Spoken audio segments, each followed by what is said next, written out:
Greetings paddlers, Bill Dawes here from supboardguide.com. Today we're going to be talking about the mistakes that so many beginners make. Indeed, while we were filming this very video, there were paddlers out there paddling around making the very mistakes we're going to talk about today. I've been teaching paddleboarding for nearly 15 years and I have seen these mistakes time and time again, especially from self-taught paddlers. So there's a very high likelihood, if you've taught yourself to paddle recently, that you're going to be making a few of these mistakes, and hopefully you're going to find this video really helpful. The first really common mistake we're going to look at happens an awful lot. In fact, probably pretty much everybody who buys their first inflatable paddleboard, and this happens long before you got on the water, realizing that actually when you pump your board up, you need the valve to be closed. Okay, the air coming in from the pump, whether it's a hand pump or an electric pump, will inflate the board. It will open the valve automatically. But the important thing you want is that when you take the hose off, there's no air coming out. Okay. All too often, we see this on the beach. The person takes the hose off the board after inflating it. Suddenly there's that horrible noise of lots of air rushing out, and they frantically try and seal it by putting the valve cap on, thinking that that is going to hold the air pressure in. It's not. Okay, you must inflate your board with the valve closed.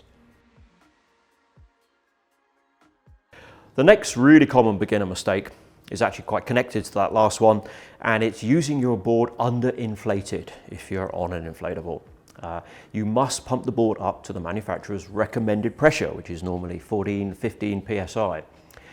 And if you don't, that board is just going to feel super unstable. It's going to be very unpleasant to use, and also it's going to be dog slow as well. But most importantly, it's just going to be very tippy and unpleasant. The main reason most beginner intermediates don't get their board up to full pressure is because they've done some pumping with the hand pump that the board came with. The board feels rigid, and surely that must be enough air. They don't surely have to go up another whole 10 psi or whatever, but you really do. A board at 5 psi is not going to work well, and in fact is quite a safety hazard. So if you're using your electric pump, set it to 15 psi or whatever the manufacturer's recommended pressure is. Make sure the board goes to it. If you're using the hand pump, yes, you have got to keep going. Okay. Another really common setup mistake that many beginners make is not actually having their paddle set up so that the handle is properly aligned with the blade. When you look down from the handle to the blade, they should be in line like that. Okay, and the handle needs to be the right way round. With most paddleboard handles, when you put your hand on it, there is very clearly a more comfortable way that fits into your fist, your fingers wrap over and around. That needs to be facing forward and matching the alignment of the blade, which should be, when I'm looking down, should be kicking forward, or the spoon should be like that, not like that, okay? If your paddle adjustment has a groove in it, then hopefully this is all set up right. But not necessarily. There are still quite a few manufacturers who some of their paddles are not lined up properly, and that's actually should be a warranty problem.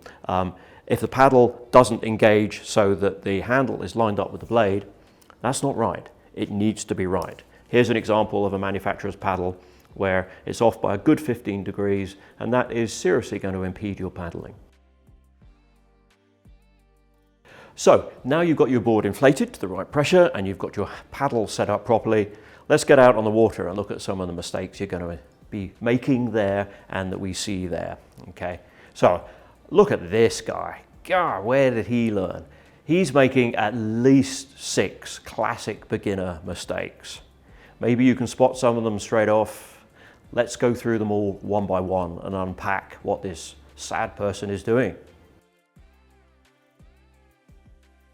So on the water, one of the most common mistakes that we see self-taught beginners make is having their paddle blade the wrong way round. Now, with pretty much every paddleboard paddle, there should be a change of angle between the shaft and the blade. Okay. Now, that is the way it should go. So if I'm paddling, the blade should rake forward like that, not be facing back like that. That does seem intuitively right, but actually it's wrong for the simple reason that, in fact, generally when you're paddling, your top hand is in front of your bottom hand, and so now you can see my paddle is actually engaging maximum water when the rake is the right way around. Whereas if it was like that, then it's actually at a real big angle to the water. So this is the way the paddle needs to go. For some reason, there's still a lot of debate about this online, on the forums, on the Facebook pages. A lot of people are still confused about this one. So I want to just develop a little bit further on this, because half the problem comes from the fact that it's not quite so clear on many paddle blades, which is the front and the back. This one, nice and easy, clear angle. Sometimes you get a blade where there's hardly any noticeable angle change. So we've got to look for the more subtle clue. Here on this blade, you can see there is a scoop to the face. And just like you're trying to get maximum ice cream out of the tub with the scoop, you're not going to scoop with the scoop backwards. That's not going to get you much ice cream at all. You want to get maximum ice cream, so your paddle needs to scoop the water. So if you can't tell which is the front from the rake angle, the change of angle between the blade and the shaft, just look for that spoon face and make sure you're getting maximum ice cream. Here we've got a much more pronounced scoop. We get a lot of ice cream with this paddle. Again, there's not much change of angle, but we want that scoop to be working with us. Okay? So make sure your paddle is the right way around. The next most common mistake we see are people standing in the wrong place on the board. It's actually pretty easy to know where to stand. Your board should have a carrying handle in the middle, or maybe at the sides around the middle, but the main point is that that is the balance point of the board. And for 99% of boards, that's where you want to stand. You want to have 1 foot either side of that handle, sort of equidistant apart. And if you're standing there, you're in the right balance point for the board. That is where it's designed to be paddled from. If you stand too far back, or indeed too far forward, you are going to make the board a whole lot less stable and a lot more pivotal. It's going to be a lot less interested in paddling in a straight line. Particularly if you stand further back, the nose is going to be higher out of the water, it's going to get more windage. There's a whole bunch of reasons, basically. Stand where the handle is and you won't go wrong. The next really common mistake we're going to address is where you're lifting water with your paddle. This one you can spot someone doing a mile away when you know what to look for.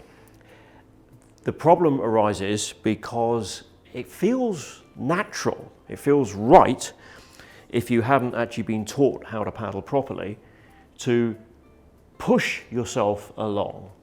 This is where most people come into paddleboarding. That you put the paddle in there and you push the board, which results actually in the paddle coming up and lifting a big old gout of water, which you can see behind the paddler as they're coming along. Actually, what we want to do when we paddle is pull ourselves along.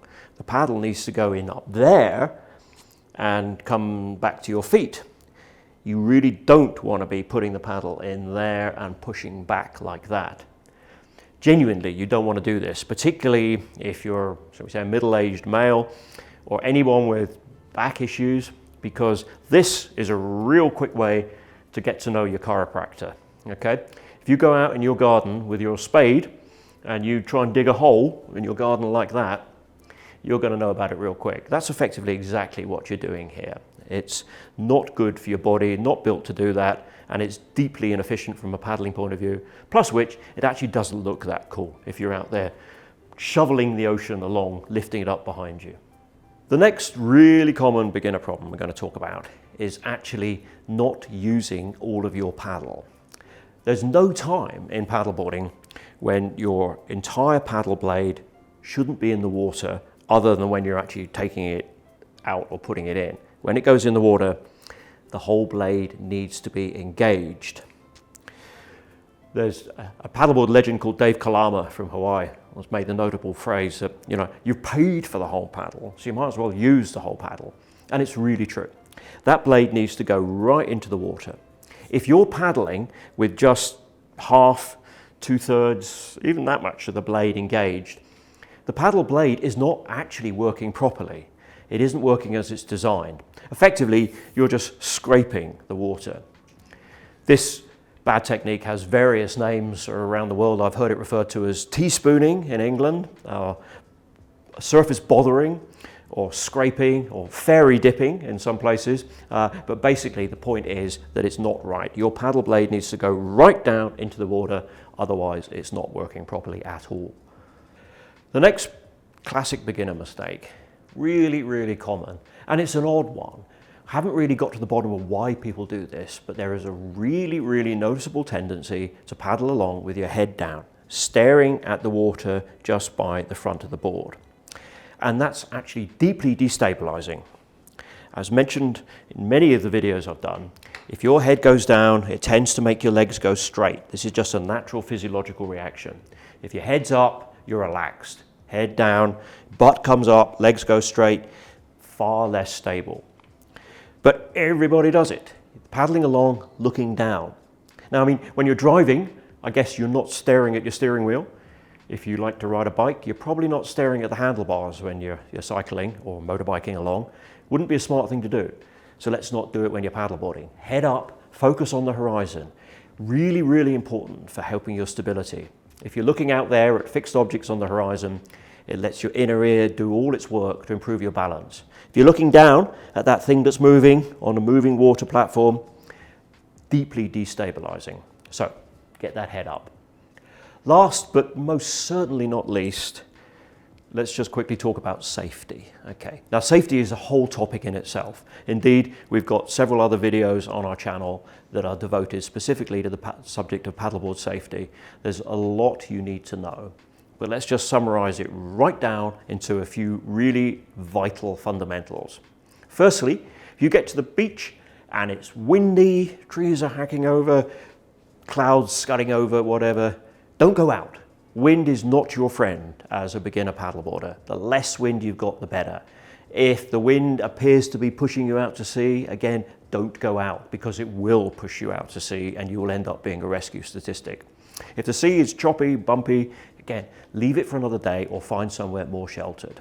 Okay, so always check the conditions. Better still, check them before you even leave home. This is a bit of safety work you can do the day before. Check the forecast, find out what's going on. If it's going to be a windy day tomorrow, best not go paddleboarding. Then, in terms of actual safety gear, when you're on your board, a life jacket will save your life. Okay, you will notice actually in various other clips in this video, I've been wearing one of these. This is a belt pack buoyancy aid, and actually, I was wearing it specifically to make a point. If you're new to paddleboarding and you're new to these guys, someone's given you one of these to wear, then this actually isn't a particularly smart piece of kit for you. You're not ready for this yet. These are for advanced paddlers and you need to understand how to use these, ideally do some training with them.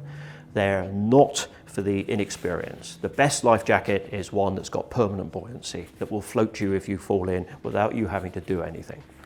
But generally, in many parts of the world, it is compulsory to wear a life jacket anyway on a paddleboard. And this is a good option for advanced paddlers for sure, because it's less restrictive. But you have to have a buoyancy aid. In this clip here, we can see a classic beginner mistake with regard to a safety equipment. No life jacket, or sometimes you'll see people, they put their life jacket on the board. That's not going to cut it. Your board doesn't need any more flotation. It's really nice of you to worry about the fact that it might not float, but you don't need to. It will float. You are the one who needs the flotation. So you wear the life jacket, or you might as well not have one at all, because the worst thing that could happen is if you get separated from your board. So if you're going to carry a life jacket, wear it. And it's funny, our cameraman didn't even believe this was a real thing, but you will see there, not wearing the leash, it's dragging in the water behind. Funnily enough, 2 or 3 minutes after we filmed this, somebody paddled past just like this with their leash dangling in the water behind. Why would you do that? The whole point of the leash is so if you fall off your board, you don't lose it. Having it dangling in the water behind you is just like towing a bucket. There is no point in that. Wear a leash, because if you wear a leash, you will not lose your paddleboard. So, two really important pieces of safety equipment. Every beginner should be wearing a leash. There are a few issues with leashes, and it needs to be appropriate for the conditions, in certain conditions, but for paddling in an area like this, which is just nice sheltered flat water on a lake, any leash will do. Just make sure you're wearing one and use a buoyancy aid.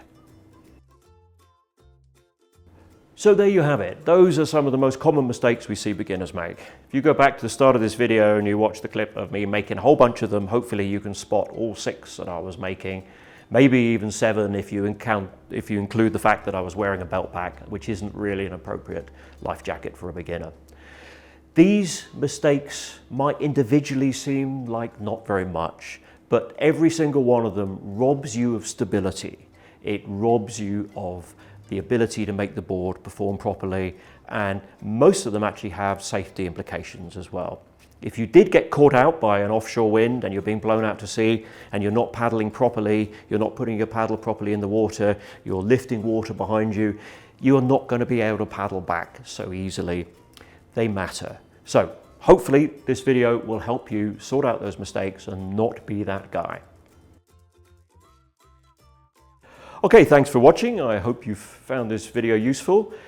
Do be sure to like it and subscribe to our channel, and do check out our other videos which cover pretty much every aspect of stand-up paddleboarding technique and skills and knowledge. And if you check the text below also, you'll find a link to our website with a whole lot more really useful paddling information. Okay, happy and safe paddling.